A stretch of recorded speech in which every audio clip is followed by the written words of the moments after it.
அதாவது இந்த விபூதி குங்குமத்தை கண்ணாடி பார்த்து வைக்கக்கூடாது. கண்ணாடியை பார்த்து எல்லாரும் வைப்பாங்க. அது உண்மையான அர்த்தம் என்னன்னா, இந்த கண் இந்த நாடி பார்த்து வைக்க வேண்டும். அர்த்தம் பாருங்க, எவ்வளோ அழகா இருக்கு பாருங்க. கண்ணு இந்த இடத்துல இருக்கு, இந்த பாருங்க, இதுதான் நாடி. இந்த விரலை இப்படி கொண்டு போனோம்னா இந்த கண் இந்த நாடி பார்த்து வைக்க வேண்டும் அப்படிங்கிறது தான் அதுக்கு அர்த்தம். இந்த கண் இந்த நாடியை பார்க்க ஆரம்பிச்சிருச்சுன்னா என்னுடைய 3வது கண் ஆக்டிவேட் ஆகிடும்.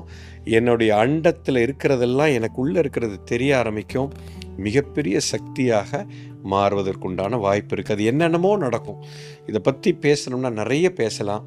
இது என்னுடைய வாழ்க்கைக்கு ரொம்ப தேவை.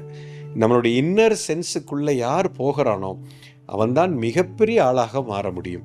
இந்த கோயிலுங்கிறதே இந்த சென்சஸை வச்சு தான் கிரியேட்டே பண்ணியிருக்காங்க. கோயிலில் மணி அடிக்கிறது, பரநாதம் கேட்கணும். கோயில் கருங்கல்லில்